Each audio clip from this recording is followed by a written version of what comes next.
Hey everyone, it's Chris Peplinsky here. Welcome to another edition of the blog. Today's discussion will be about the just announced nominees for the 2018 Oscars to air on March 4th, which, sometimes it airs, the end of February or the beginning of March, but this time it's the beginning of March. So, anyway, in terms of like the Best Picture nominees, I don't really find that many of them to be all that great. I just feel that whack, but the only two that, out of what's nominated I have seen is Dunkirk and Get Out. Dunkirk is like, I know some people like it, some people don't, because in the case of Dunkirk, I feel it's a very flashy movie with little substance and no character arc or development. Even though I know that was Christopher Nolan's intention, but the movie does have some good things about it. Whereas some war movies suffer from a long pace. It has a decent pace, even though it tends to drag a little bit for a movie that's under 2 hours, and it has some decent acting and of course beautiful cinematography and things like that, and a decent performance from Harry Styles from the One Direction band. In the terms of the Get Out movie, I know it's been a while since I've seen it. I mean, that movie proved to be a surprise hit when it was released, almost around the same time as a Split, which was another surprise hit at the box office. But I mean, while Get Out's a decent movie, but I don't think it's a Best Picture nomination worthy of my personal opinion, because to me it's just a race bait movie, showing one race superiority over another. But you know, that's just my personal take on it. People can disagree if they want, but that's just where I stand with that.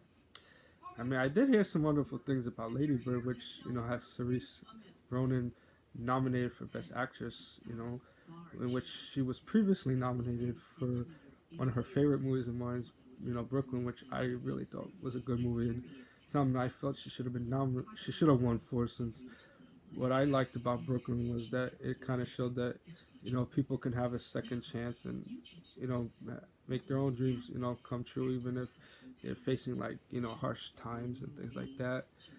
And of course, Meryl Streep is also nominated in the Best Actress category for the umpteenth time. Even though, in my personal opinion, there's some movies that she was nominated for that I felt would have been a better win than others.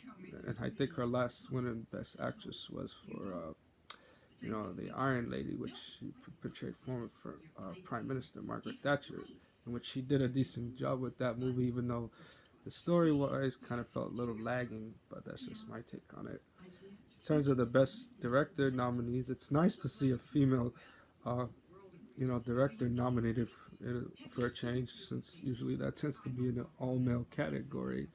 But it's kind of too bad Patty Jenkins didn't get nominated for Best Director, which I kind of felt was unfortunate, since you know she managed to make Wonder Woman into a box office hit and one of the better reviewed DC movies, and of course a wonderful performance from Gail Gadot, who managed to make the Wonder Woman character her own. So I was kind of disappointed that didn't really get any worthy nominations.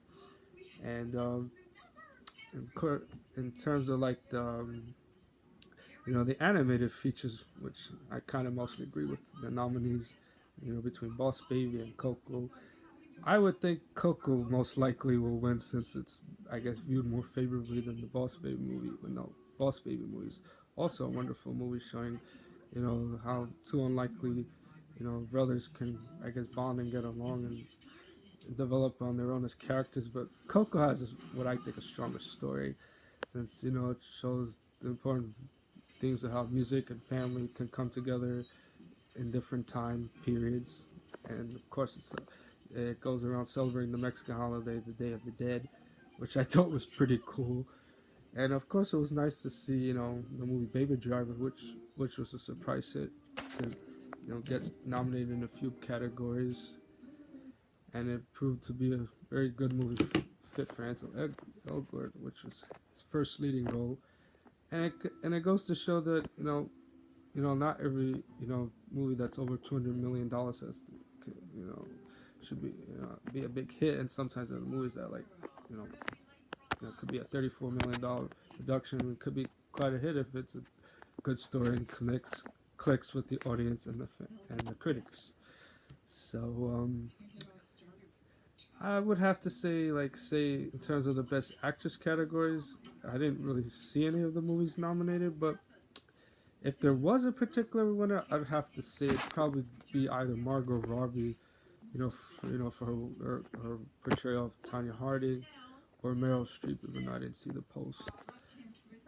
And yeah, it's kind of surprising to see Last Jedi get nominated in the visual categories, even though personally I don't think Last Jedi is really that great of a Star Wars movie, considering it was a 40th anniversary movie, and kind of sad to see that's Carrie Fisher's last time playing the role of Princess Leia. Because in a way, I know like Force Awakens was criticized for being uh, more like a modern day remake of The Empire Strikes Back, and I guess in the Last Jedi's case, it kind of felt like a modern day remake of The Empire Strikes Back, which I felt was a more far superior Star Wars from the original trilogy. But that's just my particular take on it. It's good to, but I'm really surprised. Logan didn't get more nominations, particularly in the Best Supporting Actor category, particularly by Patrick Stewart, who did a really fantastic job playing the more senile version of Charles Xavier, because he really played the hell out of that role. And the same thing goes for Hugh Jackman as well. So I guess I'd like to hear what other people had to say about the nominees for this year, and yeah, feel free to share any comments and things like that. If if when people get a chance to see that this, and hopefully I'll get a chance to share what I thought about the Oscar wins when that time comes, and of course, it's the Maze Runner, film as well. Which I can't believe is already the third movie already coming out to finish off that series. So I just wanted to say thank you once again for watching, and have a pleasant day.